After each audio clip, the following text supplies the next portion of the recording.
you chance on something, or you can chance upon something, happen upon something, stumble upon something. And it means find that thing accidentally. The only difference between upon and on is more formal and on is less formal. That's the only difference. So both are possible here, and it all means find an object by chance.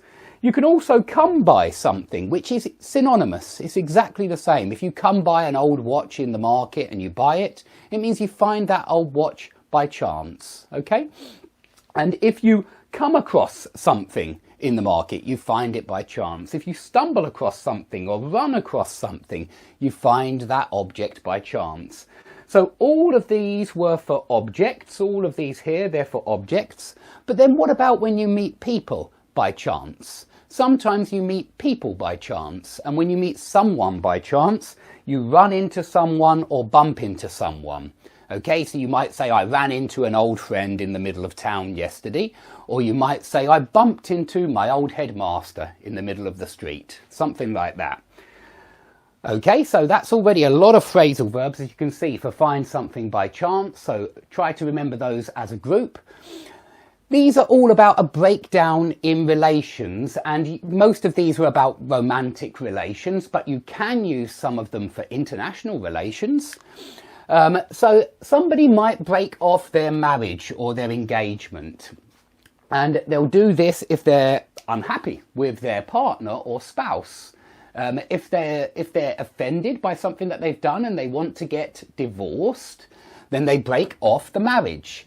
But maybe they're just engaged, but they realise they start arguing, they're not happy with each other, there are fights. They might break off the engagement, okay?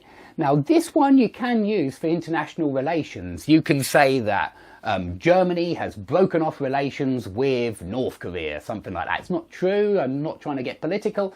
It's just an example. One country breaks off relations with another country. Okay? Now, if your marriage or your engagement breaks down, you can see this one is intransitive. Yeah? It doesn't have an object. That's what that means. It's intransitive. So you just say his engagement broke down, his marriage broke down, and it means he got divorced, that unfortunately the marriage didn't work, or just that the engagement didn't work, so he didn't get married in the end. Okay? If you break up with someone, and that part is unnecessary, you can just say, unfortunately, my girlfriend and I broke up last week. Yeah? Or we split up last week. So it doesn't have to have an object, but if you want to say who you broke up with, you can use an object. You can say, I broke up with her last week, or she split up with me last week. Something like that. Okay? So those three are all very similar, but they're all used in different ways. So try to memorize how they're used. Walk out on someone. This is when you're married for a long time and then suddenly one person leaves. They walk out on their family. They walk out on their children, perhaps, or something like that. And it means they leave forever. So if you say his wife walked out on him, or he walked out on his wife, one of them just suddenly disappeared and wasn't heard of again. If you cheat on someone, you have an affair. So you have a lover as well as the husband or wife. So cheat on someone, it means to play away, which is what we're going to look at in a moment. But cheating, it involves another person. It's when you're not faithful to your wife or your girlfriend or your fiance. If you finish with someone, this is just like break up with someone. Finish with someone. He finished with her when he found out that she was cheating on him. Something like that. And if you play away, you are cheating on your partner. But this one is intransitive again. Intransitive. You cheat on someone, but you just play away. Intransitive, no object. Okay, if you lose or gain consciousness, we have a lot of phrasal verbs here, mostly involving out and round, and also to. But if you pass out or black out, you faint, you lose consciousness. Okay, it's another word for losing consciousness. And if you say he lost consciousness, it's much more formal. than he passed out, he blacked out.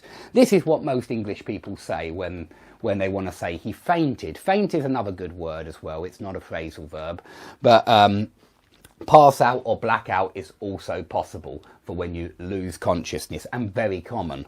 Now, if you are a boxer, you knock someone out with a punch. The same for lay someone out. These both mean to make someone lose consciousness with a punch. Please put that question at the end if you want it answered.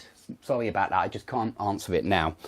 Now, if the boxer has knocked out his opponent, the doctors or the first aiders, I don't know what they're called around the boxing ring, they might jump into the ring and try to bring the man round. They might try to bring him to, and they might try to use smelling salts or something like that, something with a particular pungent aroma that will suddenly wake the boxer up. So you can bring someone round or bring someone to. But again, remember what I said about bring and come, that bring takes an object very often, and then come is the intransitive form. Exactly the same here. You can bring the boxer round, or the boxer came round. The boxer came to. Both of those would mean that the boxer woke up again. He regained consciousness. Okay, so on to the last groups. Flirting now. This is kind of all connected to sexual excitement, really. If you come on to someone, then you are attempting to chat them up. It's basically seduction. All three of these involve seduction. You are seducing someone when you come on to someone or hit on someone or chat someone up. You may not be successful. They may not be interested. But this means you are trying to seduce that person. Yeah, so you may come on to someone and they just try to get rid of you straight away. Now, there are a few nouns here. If something is a turn off, then it disgusts you. And this certainly means in a sexual way, it disgusts you. It's not sexy at all, let's say. It's a turn off. But if something is a turn on, then it excites you. It's the complete opposite of a turn off. It's what you get off on. It turns you on. Okay, so it's exciting. It's exciting in a sexual way as well.